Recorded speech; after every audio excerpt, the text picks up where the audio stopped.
लोकसभा चुनाव को लेकर मैदान तैयार है, लेकिन सवाल यही है कि इस बार बीजेपी की 2024 के लोकसभा चुनाव में चलेगी या फिर नहीं। और अगर चलेगी तो क्या बीजेपी अपने मिशन 400 को पार कर पाएगी, और अगर 400 को पार करती है बीजेपी तो 400 से कितना ज्यादा आगे जाएगी। और साथ ही बात इंडी गठबंधन की भी करेंगी कि क्या गठबंधन के प्रत्याशी बीजेपी को किसी भी फील्ड में, किसी भी मैदान में चुनौती दे रहे हैं या नहीं। हमारे साथ इस वक्त तमाम लोग बुलंदशहर के मौजूद हैं। दरअसल ये लोकसभा सीट की अगर बात करें तो गौतम बुद्ध नगर में आता है, यानी कि नोएडा लोकसभा सीट, जहां से महेश शर्मा को एक बार फिर से बीजेपी ने टिकट दिया है। तो क्या महेश शर्मा इस बार हैट्रिक लगाने में कामयाब हो पाएंगे? जमीनी हकीकत क्या है, ग्राउंड पर इन लोगों के मन में क्या है, ये तमाम लोगों से हम जानने की शुरुआत करेंगे। सबसे पहले मैं आप ही से भाई साहब बात करना चाहूंगा, क्या मूड है इस बार चुनाव को लेकर? बीजेपी की इस बार चलेगी या फिर नहीं चलेगी? चलेगी, लेकिन स्थानीय हमारा जो प्रत्याशी है वो 5 साल में चुनाव के समय ही गाँव में दिखाई देते हैं हमें तो, या कहीं भी रैली में। 5 साल से अलग हमें कभी दिखाई नहीं देते वो। और मुद्दे भी बहुत हैं, क्योंकि बीजेपी गवर्नमेंट में वोट तो मोदी के नाम पर पब्लिक इनको दे देती है, लेकिन इनका स्थानीय लेवल पे कोई कार्य नहीं होता है।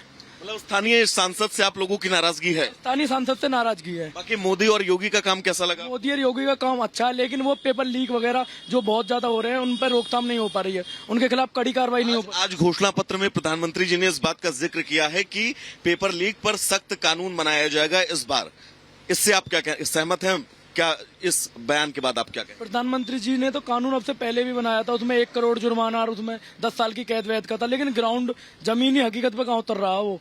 अगर वो उतरे तो फिर पेपर आउट वगैरह ये रुके भी। बच्चा दिन रात पढ़ाई करके तैयारी करता है, पेपर आउट वाले मेरिट को चढ़ा जाते हैं, उनके नंबर आते हैं, जो पढ़ते लिखते हैं वो रह जाते हैं। यानी जमीन पर काम करने की जरूरत है। क्या मानते हैं आप युवा हैं, अच्छा इतना बता दीजिए, बीजेपी, कांग्रेस या फिर समाजवादी पार्टी, किसका प्रभाव ज्यादा लग रहा है? आप बीजेपी का रहेगा सबसे ज्यादा। बीजेपी का रहेगा। काम वाम किया है बीजेपी ने युवाओं के लिए? आप युवा हैं।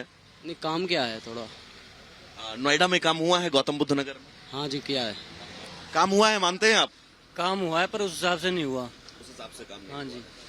बीजेपी जिस 400 प्लस की बात कह रही है, आपको लगता है 400 प्लस होगा इस बार? 400 प्लस होगा, पर हमारे यहाँ से जो सांसद जी है महेश शर्मा जी, वो ठीक नहीं है। मैं शर्मा जी, लोग तो कह रहे हैं कि वो हैट्रिक मारने जा रहे हैं इस बार। वो 4 साल में अब दिखाई दिए हैं। अच्छा, 4 साल में अब दिखाई दिए? साल में अब दिखाई दिए, वो उससे पहले कहीं नहीं दिखते वो सांसद जी दिखते हैं। अच्छा इतना बता दीजिए, बीजेपी, कांग्रेस या फिर कोई और? बीजेपी। काम वाम किया है बीजेपी ने?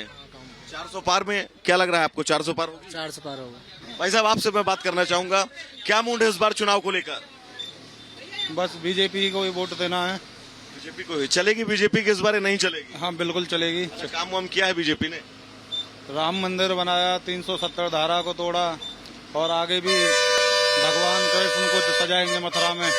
एक सवाल मैं आपसे पश्चिम यूपी से जुड़ा करना चाहूंगा, आरएलडी का साथ इस बार बीजेपी को मिला है, ये बीजेपी के लिए कितना फायदेमंद होगा? प्लस पॉइंट है, बहुत ज्यादा फायदा बंदा है। जैन चौधरी का साथ फायदेमंद होगा? हाँ बिल्कुल। कितना ये फायदा करेगा इन तमाम सीटों पर? बिजनौर, बुलंदशहर, हापुड़, शामली, बागपत, गाजियाबाद, लगभग सभी सीटों को बीजेपी जीतेगी। पर फायदा करेगा।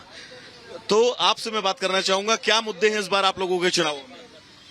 मुद्दा तो बेरोजगारी भी है, महंगाई भी है, किसानों का भी मुद्दा है, एमएसपी वाला जो है।